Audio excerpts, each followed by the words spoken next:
étudié les cas de suicide dans le monde? La plupart des cas de suicide et de la délinquance juvénile, 80% vivent loin de leur père et parfois de leur mère, mais surtout de leur père. Parce qu'à l'heure où le père devait donner la gifle pour le redresser, il n'était pas là. Là où le père doit redresser, et l'erreur de la femme, c'est que le père veut redresser, la femme protège. Si tu mets sur le bras, non, je ne veux pas. Tu tires la femme, tu le protèges.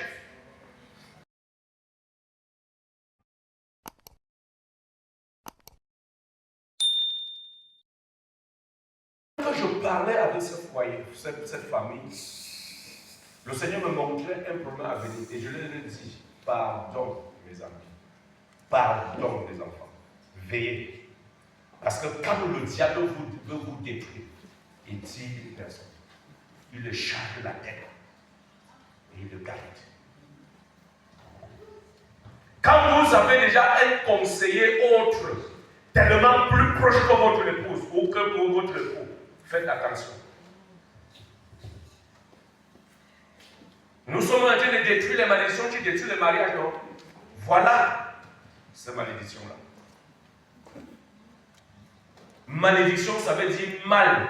Mal addicté. Mal, c'est-à-dire un mal qui est devenu comme un accro. Dans la malédiction, il y a le mal, il y a l'addiction. L'addiction, quand on dit que quelque chose, quelqu'un est addicté à une chose, ça veut dire que cette chose le ronge. Un mal qui te ronge, qui te ronge, qui te ronge. Et tu vois, si tu sépares le mot malédiction, tu sépares le préfixe mal, et tu vas avoir addiction de l'autre côté. Le mal qui est, regardez la profondeur de ça. Qui voudrait ici vivre dans la maison? Personne. Mais nos actes de chaque jour peuvent nous conduire à la malédiction. C'est la raison pour laquelle nous venons devant le Seigneur, pour rechercher à connaître la vérité. Parce que la vérité nous rendra libres. Si le Christ t'a franchi, tu seras réellement libre. Si la vérité, si tu comprends la vérité et que tu veux la mettre en pratique, tu seras réellement libre. Une personne qui a la vérité est une personne libre. Tu n'as pas la vérité, tu es esclave. Un menteur est un esclave. Un voleur est un esclave. Développe l'honnêteté. Sois honnête avec ton épouse, avec tes enfants.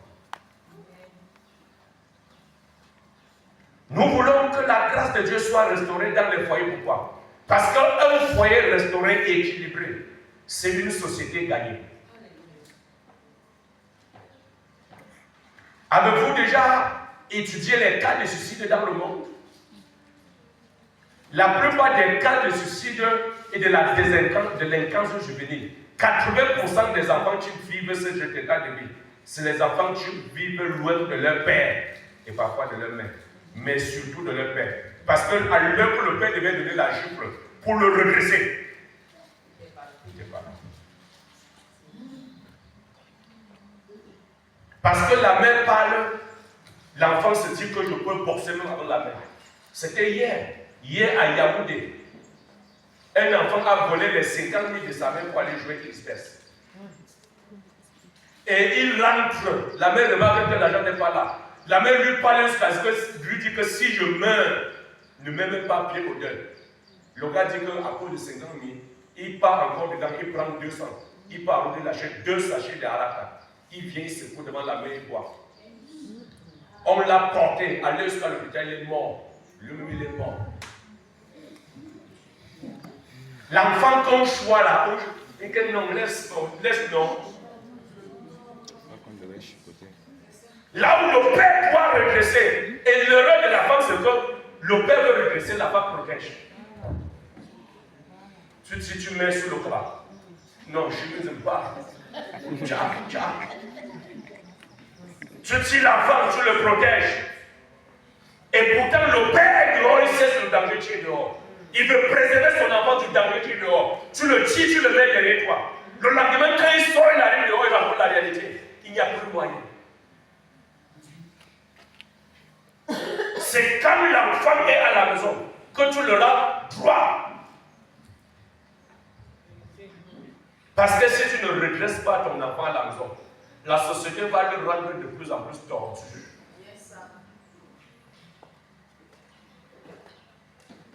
Qu'est-ce que Amos 3.3 nous dit?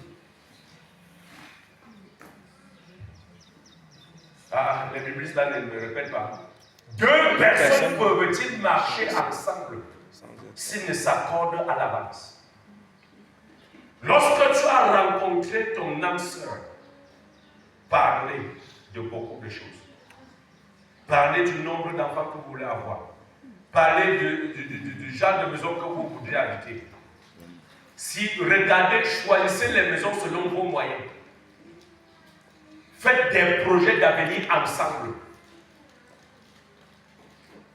Si vous êtes tous deux, des personnes qui vous débrouillez, décidez même de créer un compte commun qui est chargé tous les mois. Et mettez la loi selon laquelle celui qui sera infidèle le premier, ou tu voudras divorcer, devra tout perdre. Vous comprenez ce que je dis? Vous mettez, je dis que si vous vous débrouillez à deux, si l'homme travaille, la femme travaille, vous partez, vous ouvrez un compte. Le compte là, c'est le compte assurance mariage.